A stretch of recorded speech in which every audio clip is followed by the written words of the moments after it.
1972 Redskins' success was based on a big, tough defense that allowed the third fewest points scored, fourth fewest yards gained, and only 10 passing touchdowns, along with a highly effective rushing attack spearheaded by the 1972 NFL MVP, Larry Brown.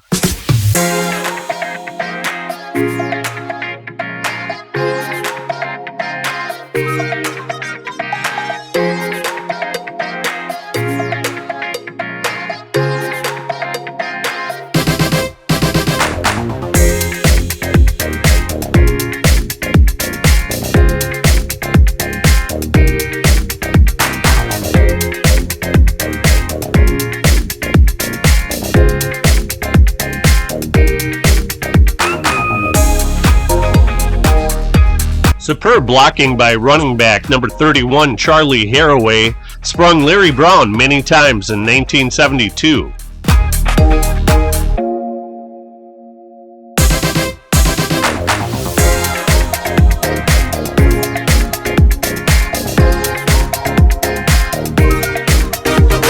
Grizzled veteran quarterback play showcasing occasional deep passing to future Hall of Fame wide receiver Charlie Taylor was also a key to the team's success.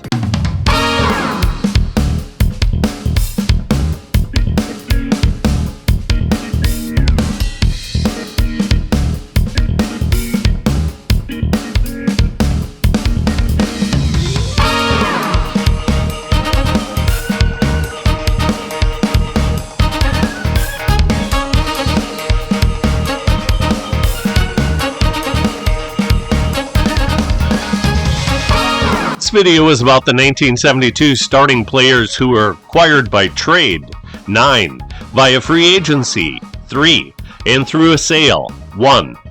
During George Allen's first 7 months as the Rams general manager, he made 18 trades. He made 50 in a 4.5-year stretch. On January 28, 1971, as general manager of the Redskins, he pulled off a 7-player, 8-draft pick blockbuster trade. The Redskins received John Wilbur, Dyron Talbert, all 3 of the Rams linebackers, Jack Pardee, Maxie Baughan, and Myron Patios, and running back Jeff Jordan. The Washington media nicknamed the team the Ramskins.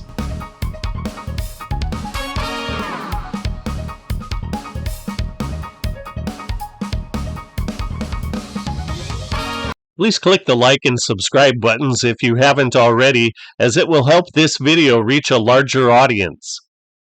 The average age of the 13 starting players not acquired through the draft was 31, an age that is indicative of a football player being past his prime years of production.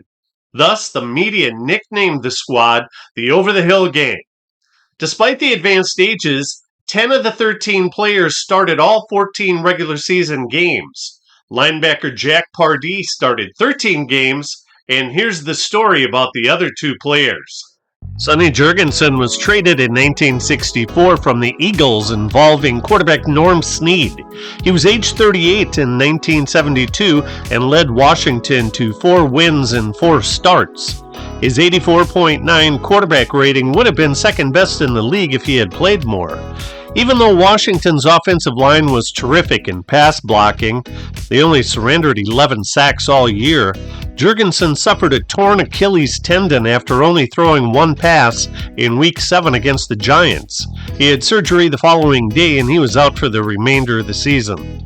Willie Kilmer took over as the starting quarterback. He was age 33 in 1972 and he was obtained in a trade with the Saints 1 year earlier. Kilmer was a gutsy, tough competitor, which won him the admiration of his teammates and coaching staff. In 10 starts, he threw for an NFL best 19 touchdowns against only 11 interceptions, and his 84.8 passer rating was second best in the league. Only 4 of his 19 touchdown passes were greater than 20 yards, with one of them being a short swing pass to Larry Brown, who converted it to an 89-yard scoring play.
Running back Charlie Haraway was sold by the Browns to the Redskins on September 9th, 1969, and he was 28 years old in 1972. He chipped in with 567 rushing yards and 6 rushing touchdowns.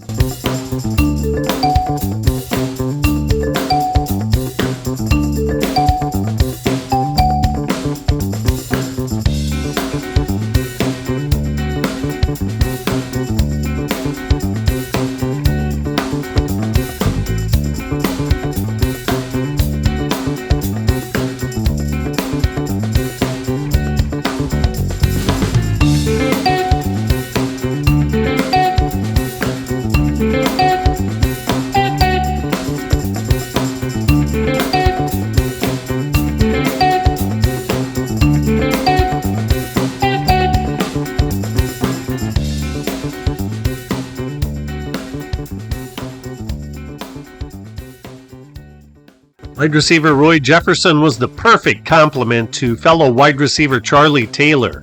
Jefferson was traded by the Colts for wide receiver Cotton Spirer and Washington's 1973 first-round draft pick, whom the Colts traded to the Chargers for quarterback Marty Domrays. The Chargers selected wide receiver Johnny Rodgers out of Nebraska, the 1972 Heisman Trophy winner.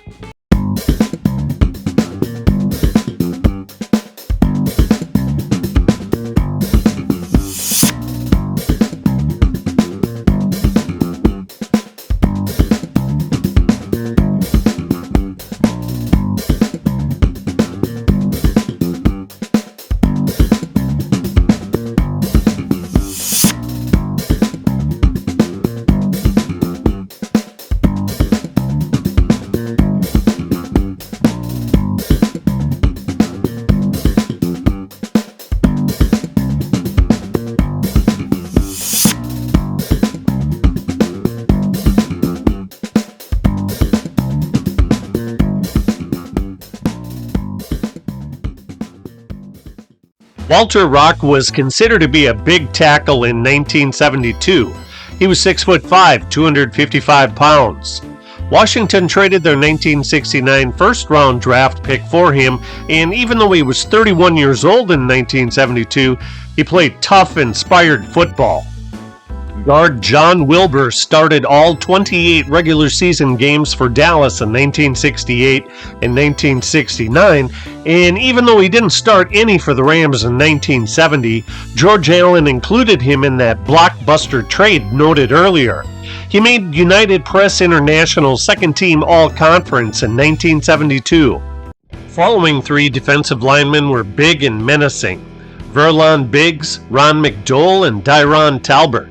They were a primary reason that the Dolphins only made 12 first downs in the Super Bowl against them at year's end.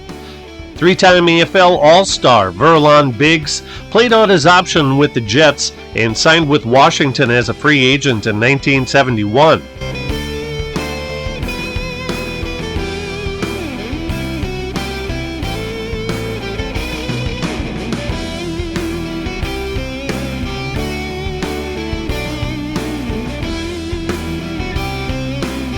Dyron Talbert was involved in that huge 1971 Rams trade, and he had 7.5 sacks at defensive tackle in 1972.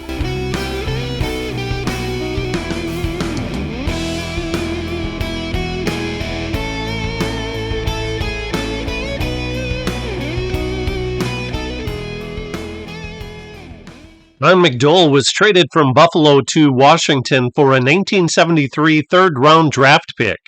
Even though he was 33 years old in 1972, he would play 6 more years for the Redskins. Nicknamed the Dancing Bear, he blocked this Chester Marcole field goal in Week 11's 21-16 win. Jack Pardee was age 36 in 1972, and it was his last as a player, although he would become the Bears head coach in 1975 at the young age of 39. Cornerback Pat Fisher was fearless, even though he was only 5'9", 170 pounds. He played out his option with the Cardinals and signed with Washington as a free agent in 1968. It wasn't just Fisher's ball hawking prowess that was remarkable. He had 56 career interceptions. It was his uncanny ability to use leverage and technique to tackle much bigger players, too.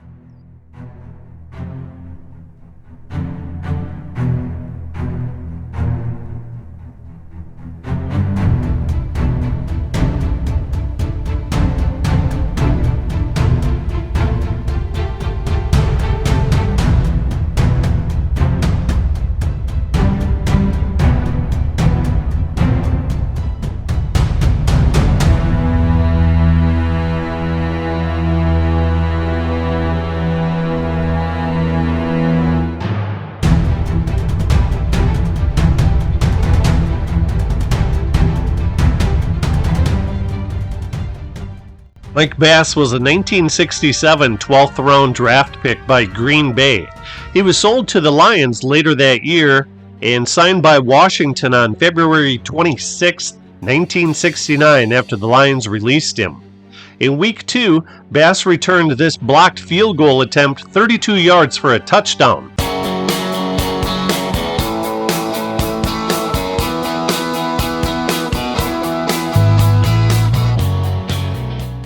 In the Super Bowl against the Dolphins, he returned a special teams fumble 49 yards for a touchdown. Free safety Rosie Taylor carved out a 12-year NFL career, with his last year being 1972 after Washington sent a 1973 fourth-round draft pick to San Francisco for him. He only intercepted one regular season pass with Washington, and this is it, the 32nd and last of his fine career.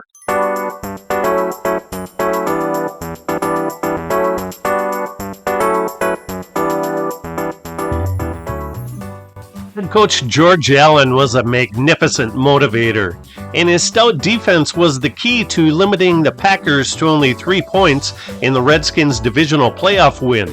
They also shut down the Cowboys in their 26-3 NFC Championship game win and held the Super Bowl champion Dolphins to only 14 points. The offensive coordinator was Ted Marchibroda, who would become the 1975 NFL Head Coach of the Year with Baltimore. The offensive line coach was Hall of Fame tackle Mike McCormick, who would become the Eagles head coach in 1973. The special teams coach was Marv Levy, who would become a Hall of Fame head coach, most notably with the Bills. As always, thank you for watching.